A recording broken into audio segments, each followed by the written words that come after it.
Good afternoon. Thank you all so much for joining us. Is everybody ready? Everybody? Okay, good. Well, as you all know, I'm here to give an update on the deputy-involved shooting from yesterday, namely an update on how the deputies are doing. So let me start out by go ahead and giving the identifiers on the two deputies.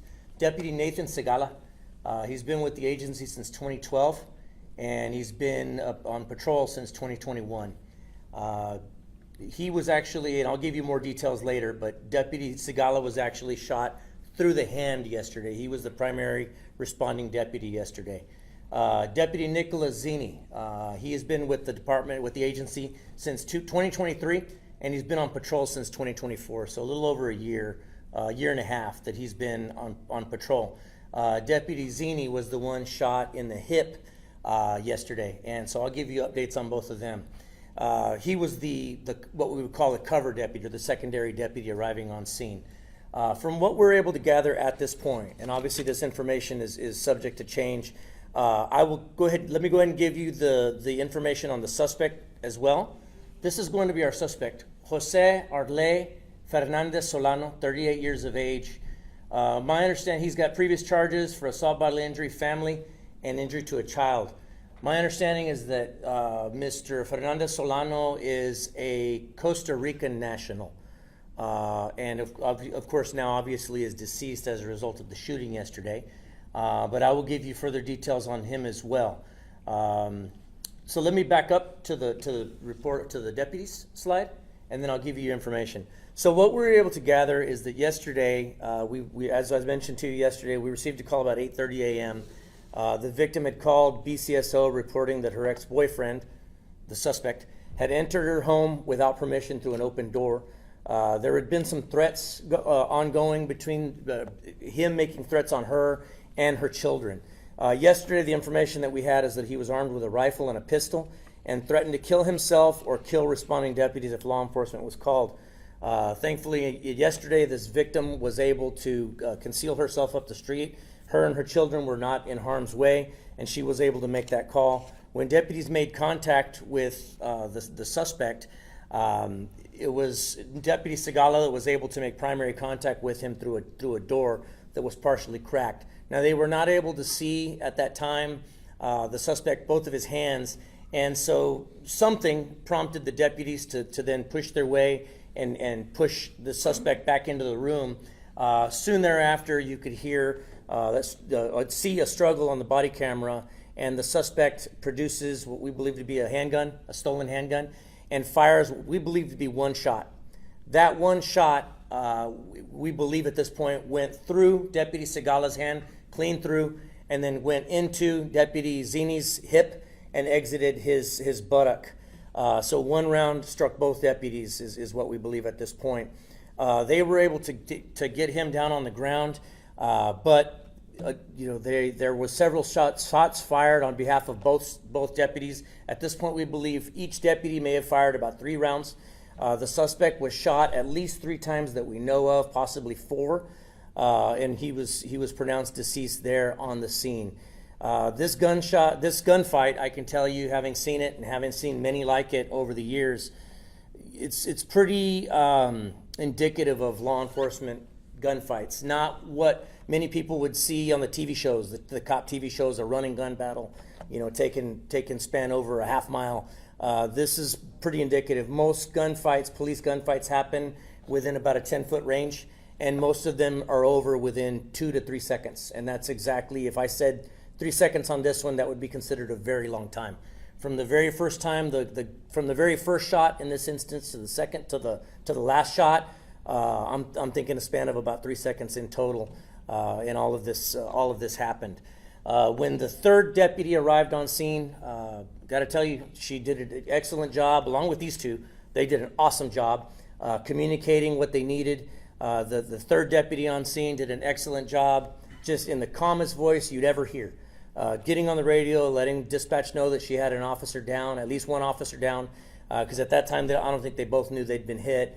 Rendering aid with one hand, first aid on Zini on one hand, while Segala was trying to put on his own tourniquet, and she was letting responding deputies know that they had a suspect down. He was handcuffed after the fact, and that she was in the process of rendering aid.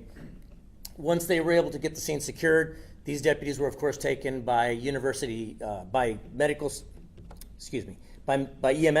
to University Health Hospital, where at present, well, Zini was released last night. Thankfully, he's home and recuperating. Sigala, later today, I'm being told, matter of fact, it might be right this moment, will be undergoing surgery for some significant injuries to his hand. And he's expected, I'm hoping that's still the case, he's expecting to be released later today after that surgery on his hand takes place.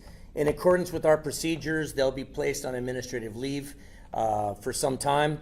Once it's determined by Dr. Naus, our staff psychologist, that they are ready to come back, they will come back to limited duty, to administrative duty for some time after that, until such time as the investigation reaches a certain point.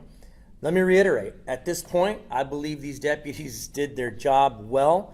They did it honorably, and I don't see how there's anything that anybody could have done any differently on their part. I'm very, very proud of how they reacted to this situation and how they handled it, and thankfully that they're both still alive and able to tell about it to this point. The suspect in the case, I will be honest with you, there's a lot of information on this. What we know on him is that he is, again, a Costa Rican national that has been deported at least one time. He's got various arrests. At this residence, going back to early 2024, January 2024, we've got about 22 different calls for service just at this residence alone. He's been arrested numerous times for domestic violence related type charges. And unfortunately, some of those cases have been dismissed.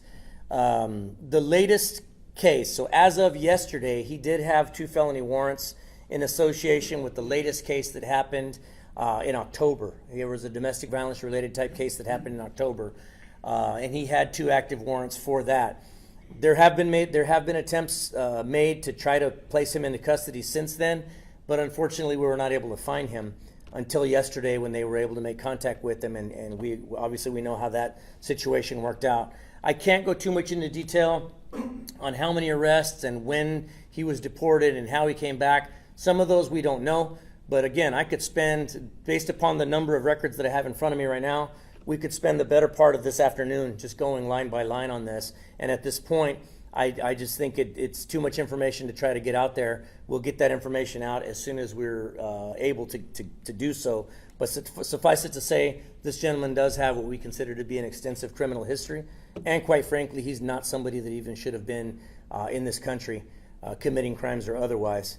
And so, now we've got this victim and her children that are now, trying to put their lives to get back together. And of course, we've got 2 of our own heroes that are now having to deal with their injuries and to see what the rest of their career looks like. Well, we're hopeful that they both make a full recovery and are able to get back to work as soon as they'd like to.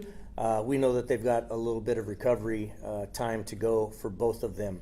Esta tarde voy a dar más información tocante a 2 oficiales que fueron baleados ayer en un incidente que pasó en el norte del condado. Deputy Nathan Sigala tiene casi 13 años en el departamento. Ha estado en la patrulla desde el 2021. Deputy Nicholas Zini tiene aproximadamente 1 año y medio como oficial de patrulla, 2 años en la agencia.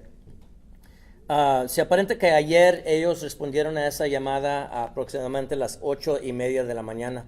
Se aparenta que la víctima sufrió amenazas del sospechoso, que él estaba armado y que le iba a hacer daños a ella y a sus niños. Ella se salió de la casa, nos habló a nosotros, pero él también le había amenazado que iba a hacerles algo a los policías que llegaran. Ya cuando los 2 oficiales se enfrentaron con el sospechoso, se aparenta que él sacó una pistola, él los baleó a los 2 oficiales con una bala. Se aparenta que la bala le pasó por la mano de Sigala y le pegó en la cadera a Zini. Los 2 oficiales también lograron dispararle hacia el sospechoso. Él fue baleado 3 o 4 veces y él falleció ahí en la escena de los hechos.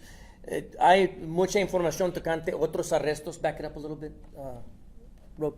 Hay mucha información tocante otros arrestos con el sospechoso y también ha sido deportado en otros tiempos, pero obviamente él sigue aquí. Hay otros arrestos. Ayer él tenía 2 órdenes por su arresto por un incidente que pasó en octubre, también en esa casa.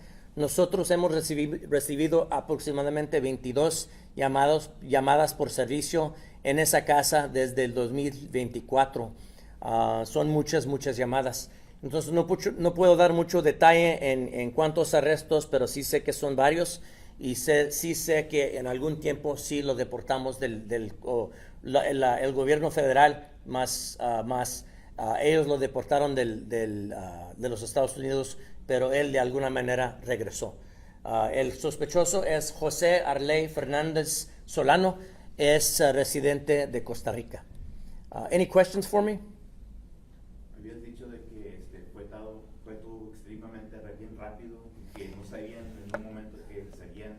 Sí, la mayoría de los tiroteos involucrando los policías no es como se ve en los shows dramáticos de televisión, sino que la mayoría de estos tiroteos pasan entre 6 a 10 pies y la mayoría de los tiroteos acaban en unos 2-3 segundos a lo máximo. Eso es lo que pasó en este caso. El oficial, uno de los oficiales estaba ahí arriba del sospechoso cuando pasó. El otro estaba separado por aproximadamente 6 o 8 pies de distancia cuando pasó esto. Cuando menos 7 tiros que pasaron en no más que 3 segundos en total.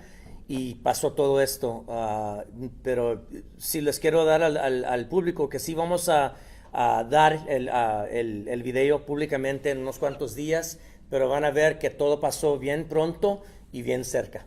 Y estabas diciendo de que cuando llegó el tercer oficial de ustedes, que... Sí, la tercera oficial que llegó era una oficial mujer. Entre los 3 hicieron buen trabajo. Los 2 oficiales, obviamente por la adrenalina, ellos ni sabían, se parece que ni sabían que fueron baleados. Uno de ellos dice, pienso que fui baleado, pero no se sabe realmente. Ya cuando la tercer oficial fue llegando, ella pudo averiguar, le ayudó a Zini quitarse la ropa y ya de allí ellos los 2 averiguaron que él sí sufrió una herida a la cadera. El otro oficial, mientras ese tiempo, se aparenta que él notó que fue baleado en la mano. Él intentó de dar primeros auxilios él solo, pero entre ella y ellos 2 lograron darse primeros auxilios a los 2. ¿El sospechoso les dijo algo a los oficiales de que les iba a disparar o porque No, cuando el primer oficial llegó a hablar con él, estaban hablando en español y nomás estaban hablando de la señora, dónde estaba la señora. Pero él no les dio amenazas, no les dio ninguna indicación que iba a sacar una pistola, sino que nosotros pensamos que el oficial vio algo, que él vio la pistola y ya de ahí lo empujó, empezaron a forcejear y ya de ahí cuando lo tumbaron, se aparenta que ya cuando tomándolo, ya en el suelo, él sacó la pistola y le disparó. Y obviamente los oficiales estaban uno enfrente del otro y la bala pasó por uno y le entró al otro. Any other questions? Habías dicho de que este hombre tenía una historia bien larga. Tiene historia bien larga y él tiene historia de detenciones y deportaciones también. Por eso es importante poder decir que, mira, este asunto de la frontera es algo que todavía ya tenemos cuántos presidentes que han hecho promesas de enderezar el asunto de la frontera y todavía no se arregla. Entonces, obviamente para nosotros sabemos que la mayoría de los inmigrantes que vienen para acá solamente vienen para buscar mejor vida, no les quieren hacer daños a ninguna persona, pero también sabemos que hay personas como este sospechoso. Entonces, es importante recordarles al público que hay todavía para qué enderezar la situación esta de la frontera. No nomás se toma de deportar a todos, se trata de deportar los que deberían ser deportados y los que quieren venir acá para trabajar, poner un sistema que los deja hacer eso y ese mismo sistema que previene tragedias como lo que pasó ayer. Estamos hablando de un caso de violencia doméstica una vez más, porque ya había visto varias veces que él iba y la policía iba. ¿Qué le dice a esas familias que pasan por esto y que, como él, que sigue regresando, que sigue haciendo y no se pueden salir de esa situación? Mira, nosotros ya que, como usted sabe, nosotros tenemos varios años de estar diciendo que al fin de cada año decimos, mira, muchos de los homicidios que nosotros hemos manejado son homicidios relacionados a la violencia doméstica. Les recuerdo otra vez al público que este delito no es algo que se va a acabar, no es algo que se quita, no es algo pues se le quito los cargos, ya no va a pasar, me dijo que ya no va a pasar. Las víctimas, aunque no quisiéramos echarle la culpa a las víctimas, nunca, sí sabemos que en este caso, por ejemplo, en abril arrestamos a este sospechoso, pero se aparenta que la víctima en ese caso, esta misma víctima, no cooperó con nosotros y el caso ya se lo quitaron. En octubre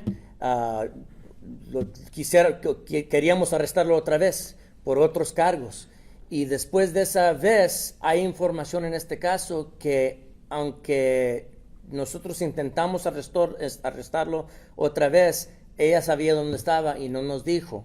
Entonces, mira, no sé ahorita si hay intento por nosotros ponerle cargos a esta señora o no. Ahorita es muy temprano para decir eso. Ni queremos asustar a las víctimas que las vayamos a arrestar a ellas tampoco, o ellos, porque hombres también pueden ser víctimas.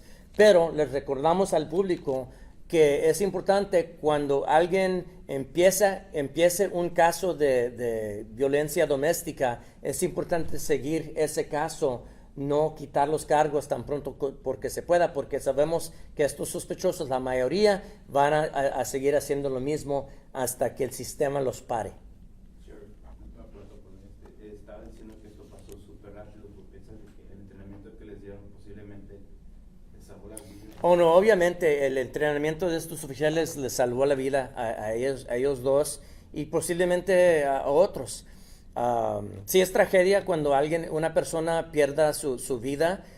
Nosotros preferimos que este hombre todavía viviera, pero también lo que tuvo que pasar en este caso, que fue con los oficiales, tenían que hacer lo que ellos hicieron para salvarles su vida propia a ellos.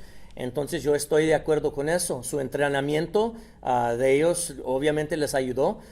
Sus herramientas que nosotros les damos para poder administrar los primeros auxilios sí les ayudó. Entonces yo le doy las gracias a Dios que estaba con esos oficiales ese día. Any other questions? Yes. Can you tell how old were the children that were they inside or outside the house when all this was happening? They were both under 10. I can tell you they're both under 10. They were outside the house when all of this happened. My understanding is that the mom, at some point, I think she got them out of the way before she even called 911. I believe she called us from up the street from a car.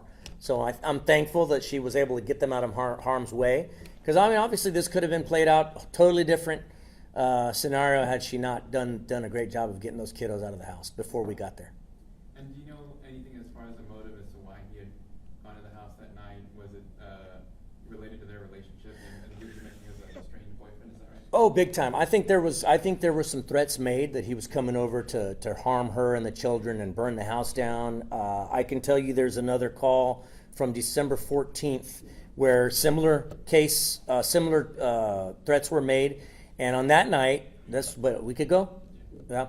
Our deputies made an effort to contact him there at that residence, and then at another residence that we ultimately believe that he was living in not too far from there.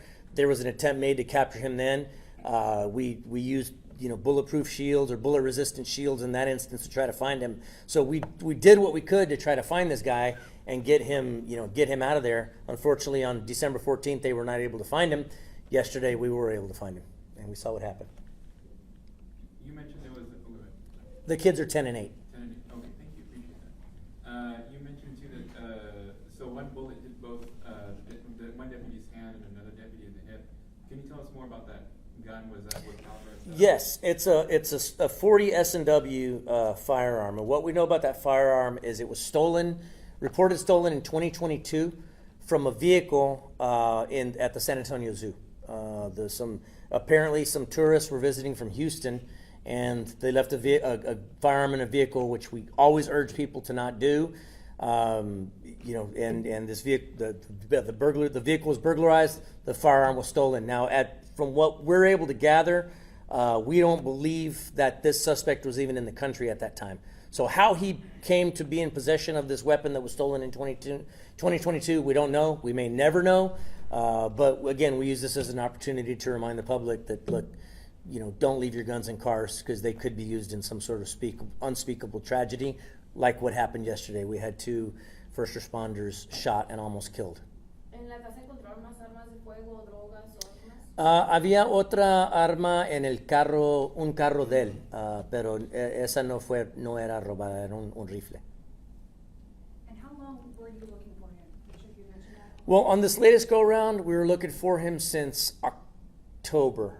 In October was when the last incident happened with them that prompted family violence related charges, and we've made attempts to look for him.